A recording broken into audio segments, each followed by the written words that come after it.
Your adult child seems to have built an invisible wall between you. They reply to your messages curtly, avoid answering your calls, and when they do show up, the meeting carries the bitter taste of obligation, as if they were fulfilling a protocol, not living a bond of love. That feeling is devastating. You dedicated years of your life, offered sleepless nights, gave up dreams, invested energy, affection, and care. But today their silence echoes like a cruel judgment, as if all that effort had been in vain. It's natural for you to wonder, where did everything get lost?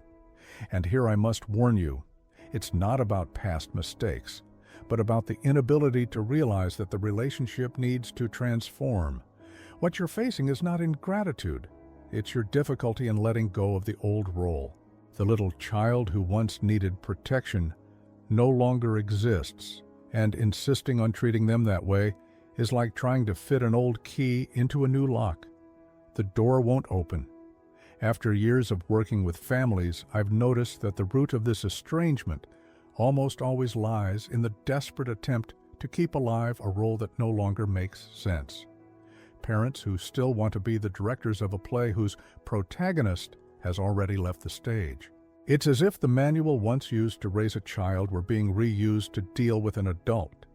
But a new car won't run with an old manual, and the same is true of human bonds. Each stage demands new codes, new languages, new attitudes. What once was care now sounds like intrusion. What once was protection now feels like distrust. What once was guidance now turns into a lecture. And this gap grows almost imperceptibly until one day you realize the house is full of memories, but empty of presence. Maybe you've already felt this frustration. You try to start a conversation, and it turns into a class your child never asked for. They share a struggle, and you reply with ready-made solutions, rehearsed phrases, and personal experiences used as a yardstick. The problem is, they already know by heart how you'll react. It's like watching a movie that's been replayed hundreds of times. There's no surprise, no novelty, no space for a real dialogue. And so they prefer to open up to others, friends, co-workers, even strangers, rather than to you, who should be the safest harbor. Not because they don't love you, but because they feel your listening isn't there, that they will always be interrupted by your need to show the way. But there is a way out. There is a simple, though profoundly challenging turning point. Learning to truly listen, not listening to respond, not listening to advise. Listening fully in silence, letting them be the protagonist of their own speech. Imagine that instead of interrupting, you simply welcome. Instead of correcting, you acknowledge. Instead of offering 1,000 solutions, you say only 3 phrases. I understand what you said. I want to know how you feel. I'm here if you need me. This small gesture can rebuild in weeks a bond that's been worn down for years. A recent case moved me deeply.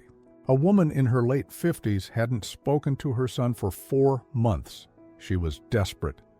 I challenged her to call and say only, "I miss you. If you want to talk, I'll just listen."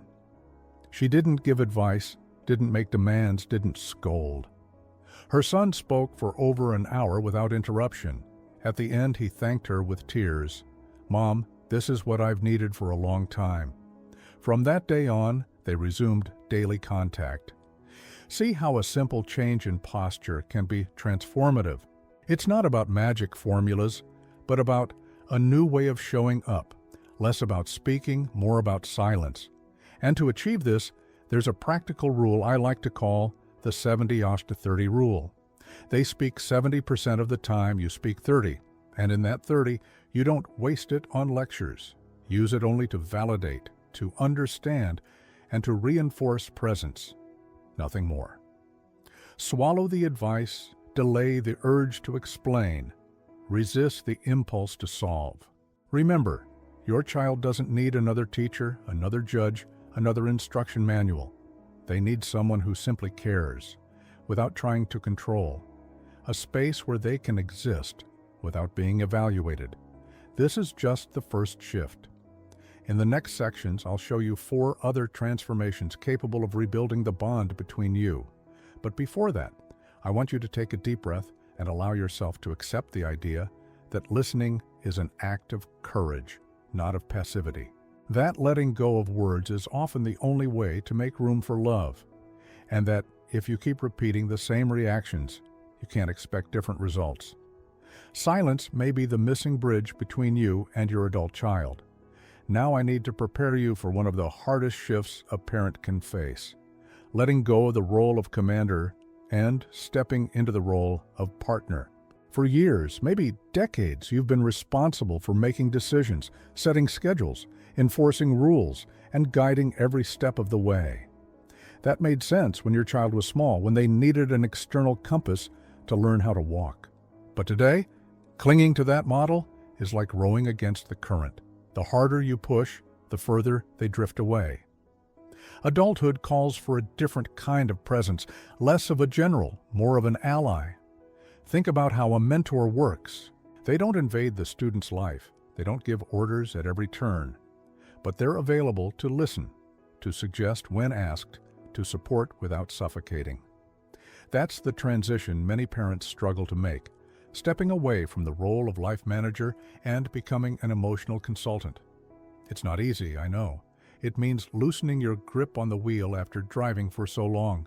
It means trusting that your child now has their own GPS, even if sometimes they take a wrong turn, get lost, or crash into obstacles.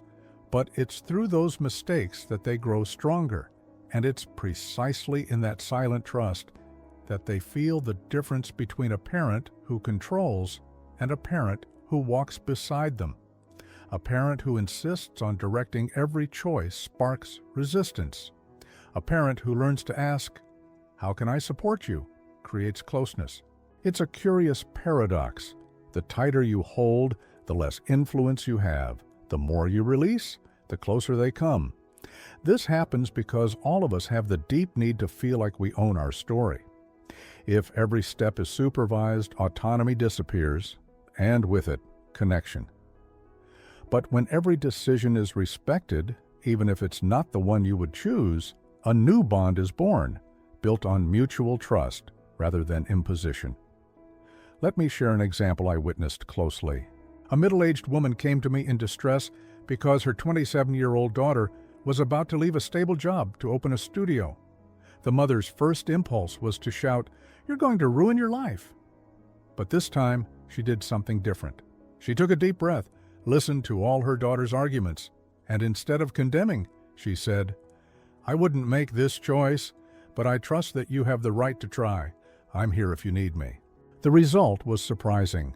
A few months later, the daughter realized the risks on her own and sought alternatives. More importantly, she thanked her mother for feeling respected rather than judged. Do you see? When you give up the role of boss, you make space for your child to value your presence and even want your opinion. And maybe you're thinking, but if I don't control, they might get hurt. Yes, they might. And they probably will. But remember, adulthood is made of risks. If you always set up a safety net, your child never learns to fly. Worse, they might end up blaming you for never letting them try. Your role now is no longer to prevent every fall, but to be available when they happen. It's the role of someone who holds out a hand at the right time, but doesn't stop the steps from being taken. I want you to swap phrases that weaken for phrases that strengthen. Swap "I know what's best for you" for "I trust your ability to decide."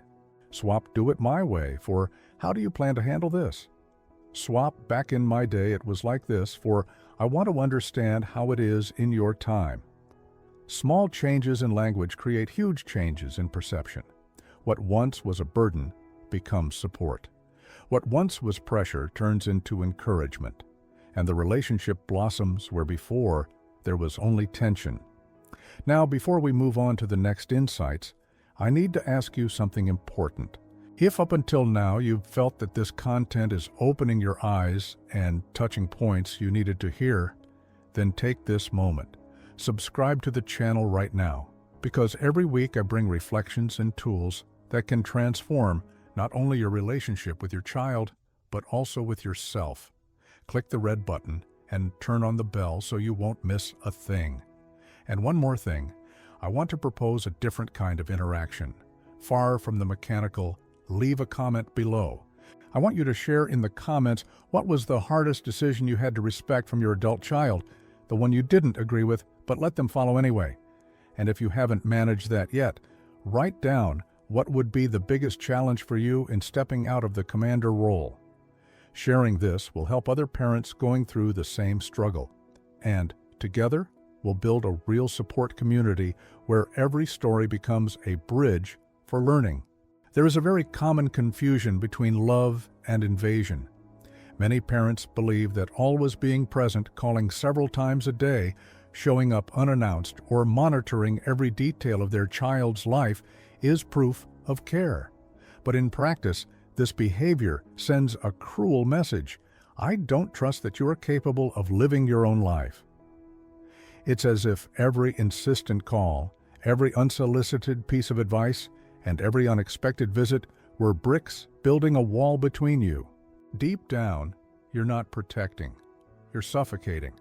And suffocation is the main reason an adult child chooses to pull away. I've worked with mothers and fathers who couldn't understand why their children no longer picked up the phone, and the answer was hidden in seemingly harmless actions. A father who called 5 times a day just to check if his son had eaten lunch.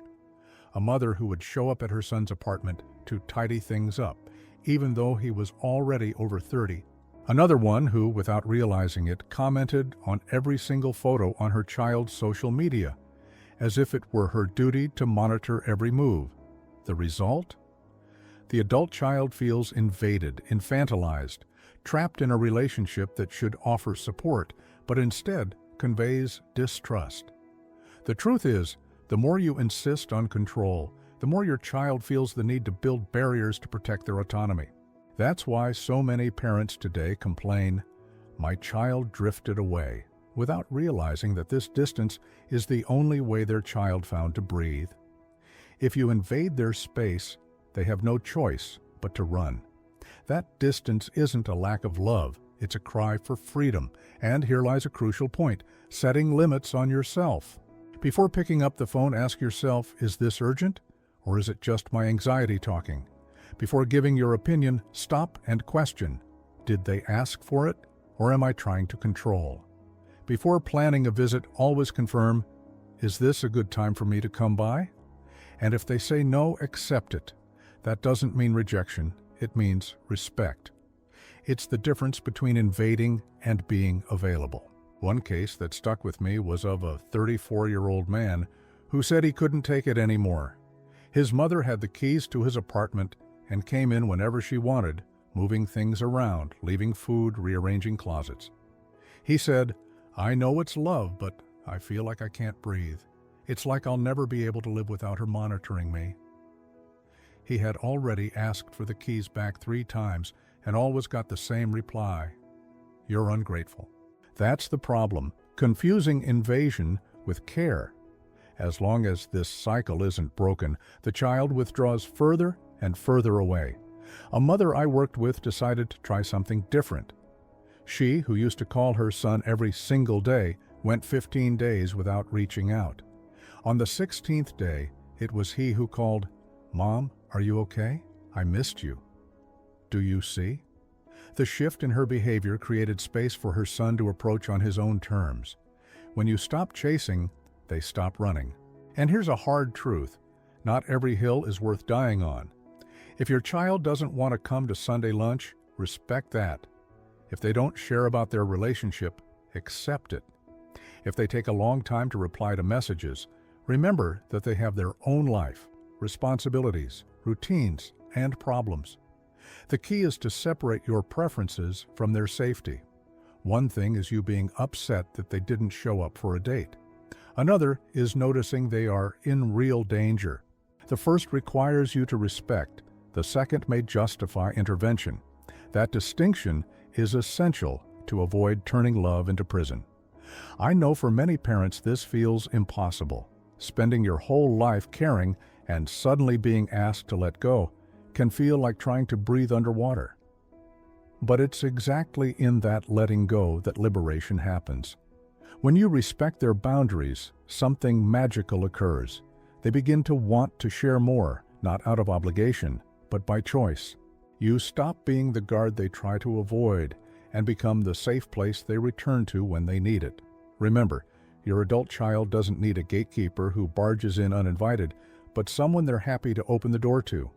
That's the shift that transforms a broken relationship into one that is alive and healthy.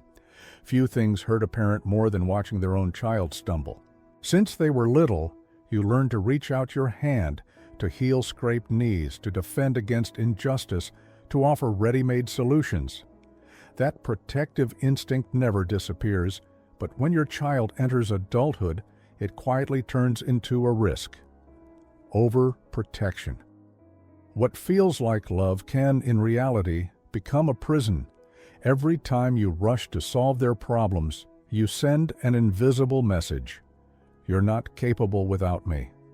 And when they hear that enough times, they start to believe it. Self-confidence crumbles, and they become emotionally dependent on the very person who was supposed to teach them how to stand on their own feet. This scene is more common than you think. The son loses his job, and before he can even process what happened, you've already activated your contacts, lined up interviews, and nearly chosen his next step for him. The daughter ends a relationship, and instead of simply holding space for her pain, you're already suggesting someone new, as if feelings were interchangeable. All of this may look like affection, but it carries a hidden poison, the message that they can't handle life alone. Over time, this not only erodes their independence, but also destroys admiration. The child starts to see the parent as suffocating, incapable of trusting them, and the distance between them grows even wider. The challenge here is enormous. Can you watch your child fail without interfering? Can you bear to see them make wrong choices, take crooked paths, without rushing to fix it? Can you endure their tears without immediately offering a solution? If the answer is no, then you're trapped in the snare of overprotection. The world outside is harsh, and if they don't learn to face difficulties at home, they'll be forced to learn in far crueler ways out there. Your role is no longer to rescue them from every pain, but to provide the silent support that strengthens them for life's inevitable battles. Let me show you the difference between two stances. The first is the parent who cripples. Leave it to me, I'll fix it. The second is the parent who strengthens. How are you feeling? What do you think you'll do? How can I support you? The first creates lifelong dependency. The second shapes an adult capable of facing the world. It's like the metaphor of carrying weight. If you always lift it for someone, they never develop muscle. But if you watch closely, encourage, and let them strain, their body grows stronger over time. With life, emotionally and practically, the same principle applies. I once counseled a family where the son, already in his 30s, had failed at 3 businesses in a row. Each time he sank into debt, the father bailed him out. Each time he made mistakes, the father fixed them. In the end, the young man wasn't only financially ruined, but also drowning in depression. Through tears, he said, "My dad wanted to help me so much that he destroyed me. I never learned to handle life because he always fixed everything for me." That's the tragedy of excessive protection. It turns love into limitation. The right stance requires courage to listen without interrupting, to validate emotions instead of offering solutions, to ask, "What do you need from me right now?"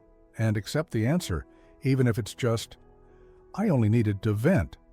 That might sound like little, but it's everything. When your child asks for advice, you give it. When they ask for practical help, you evaluate if it's truly necessary or just an escape. What you must never do is seize the reins on your own, and yes, it hurts. It hurts to see your child cry and not rush to hold them. It hurts to watch them make wrong choices. It hurts to see doors closing and paths becoming harder, but it's precisely in that space of pain where strength, resilience, and maturity are born. If you don't allow them to go through those experiences, the world will, and the world won't have the same love to soften the impact. Sometimes the greatest act of love isn't holding on, but letting go. Not fixing, but trusting. Not resolving, but standing by, believing they are capable of learning. This transition is brutal, I know, but it's necessary.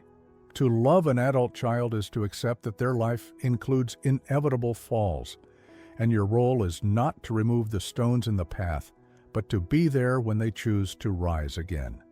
That's the fine line between holding back and setting free. And only when you cross into the side of trust does the bond truly strengthen. There is something almost every adult child carries in their heart like a silent wound: the lack of recognition. I'm not talking about gifts, financial help, or compliments disguised as demands. I'm talking about something much simpler, and at the same time far more powerful: hearing clear words of pride and validation from their parents. You would be surprised by the number of men and women in their 40s, 50s who sit in front of me and break down in tears because they never once heard an "I'm proud of you" without it being followed by a "but." And that "but" is the hidden poison that destroys the soul. Congratulations on the new job, but it could be better. I'm glad you bought a house, but the neighborhood isn't ideal. I'm happy you got married, but where are the children? Each "but" erases the validation that came before and turns the compliment into criticism. Over time, your child begins to feel that nothing is ever enough, that there will always be a condition to deserve your love. That's why so many successful adults with solid careers and great achievements still feel small in the presence of their own parents, because they never received the simple gift of being valued for who they are, not for what they deliver. I want you to reflect now. When was the last time you looked at your adult child and said, without reservations, that you are proud of them? If you can't remember, that silence speaks for itself. The child they once were still lives inside them, and that child has been waiting, maybe for decades, to hear from your mouth that they are enough, that they are loved, that they are respected. That validation is a balm that heals wounds even time has failed to close. Don't wait for special occasions. Don't guard those words as if they were rare currency. Say them. Say them today. Say them now. A simple "I am proud of you" with no strings attached is more powerful than any piece of advice. I've seen stories of reconciliation that began exactly this way. A mother, after years of silence and distance, sent a short message. "I was remembering when you were little and realized how determined you've always been. I'm proud of who you've become, no matter what. I love you." Hours later, the son called her in tears. It wasn't the long explanation. It wasn't the apology filled with justifications. It was the simplicity of recognition that reopened the door. Words spoken at the right time can change the course of an entire life. And this is where the fifth secret lies. Never underestimate the power of validation. Your child doesn't need to be perfect to be valued. They don't need to live out your unfulfilled dreams to be worthy of your love. They don't need to meet all your expectations to deserve your pride. They need to be themselves, and that has to be enough for you.